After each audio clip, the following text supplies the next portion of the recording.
a sickle cell patient. I have had over 80 bed admissions. I've had 2 operations, 1 surgery. At a particular age, I was diagnosed of pneumonia of the lungs. As I speak to you, I use a plastic teeth.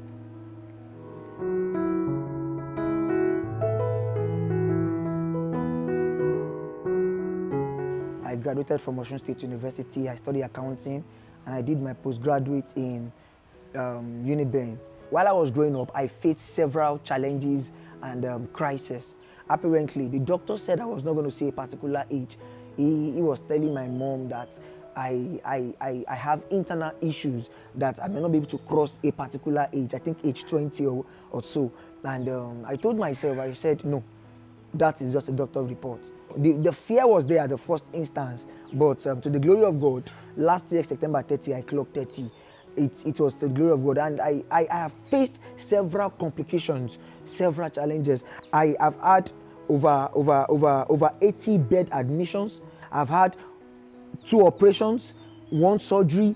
I at a particular age in my life, I fell from a tall building. I fell and I landed with my nose. If you see my nose, that nose was stitched with that anesthesia. It broke and it got opened. It was stitched with that anesthesia. At a particular age, I was diagnosed of cataracts and myopia. I could not see far. I've been using glasses for over 25 years to correct my eyesight. At a particular age, I was diagnosed of pneumonia of the lungs. I was unable to breathe well. And then I never let that put me down. Then I still jump out and begin to, I danced then. I used to be a dancer. At a particular age, I was diagnosed of sepsis, infection of the blood that shuts down the liver, the kidney, and the brain. And yet I was still able to overcome all these things. At a particular age, there's something that jingles in the throat. We call it vivola. Yoruba call it belu belu. If you look into my own throat, they've cut mine away. At a particular age, I fell down. I hit my teeth on the staircase and I was in coma for hours. And when I woke up, I discovered 2 of my teeth has flew off. As I speak to you, I use a plastic teeth. So I've been using a plastic teeth for about 3 to 4 years now. At a particular age, I was lying down on the bed as at 4 a.m. A rolling fan as at 4 a.m. got disconnected and landed on my head and broke my skull at the back unconsciously, yet I did not die. And that was what I got to know, that there is something that my generation is waiting for, its manifestation within me. I'm also a motivation to thousands of sickle cells out there that you can be sickle brave, sickle act. I act drama, I dance, I can talk, I go to schools to motivate them, to talk on the effects of premarital sex, effects of cultism, effects of drug abuse, and other societal devices. Far back as well, I was in GSS 1. I went to a boarding school.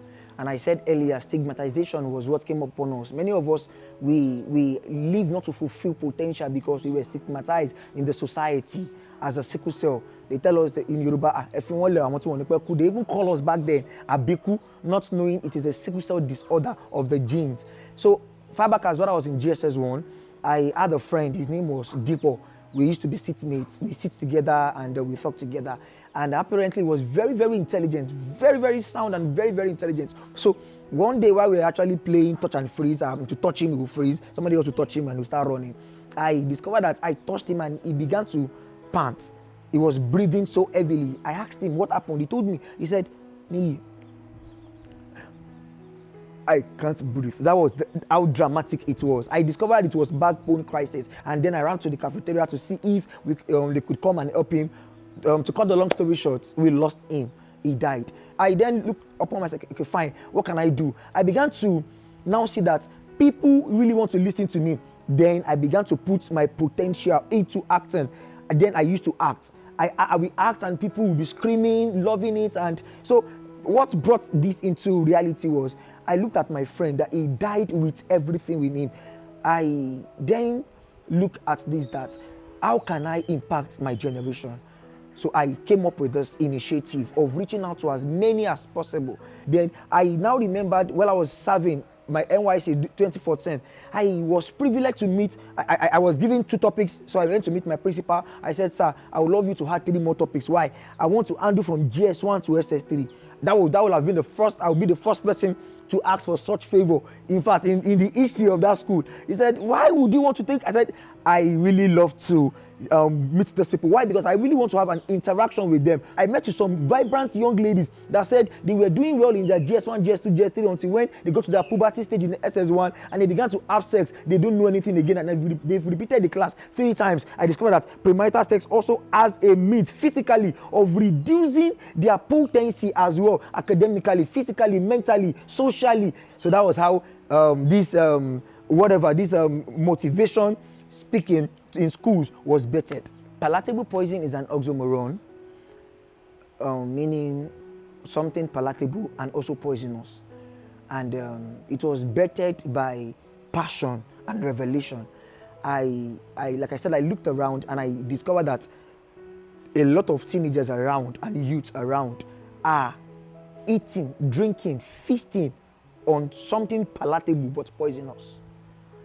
So I can indirectly say or directly say cultism is palatable to their social life but poisonous to their destiny. So what bettered palatable poison was the menace and irregularities I see in the vicinity. Look at the school that the government have to expel all the students and close down the school. The government, he had to lock down, we had to close the school. They were engaging in shisha. And sir, I've been to the school before. I actually took permission from, I sat down to see the principal. I was told she was not around. I had to come back. We were going and they didn't give us the privilege because we know we can talk to them. We bring true life stories. We move around to schools to see both secondary schools, polytechnic universities, to see how we can impact them and let them know who they are. So that was where palatable poison was bettered, and so far so good, it has been awesome. So we are looking forward for partnership. We are looking forward for support, home and abroad, for people that have the youth at heart. Somebody gave us 200 copies of his books to give to the students, Unstoppable Generation. Said we should give it to the students free of charge. So we cry out to the society at large. We cry out to people that have the heart of young ones at heart to support us with their funds. And this cannot be possible except you support us, except you fund us, except you send us with your funds.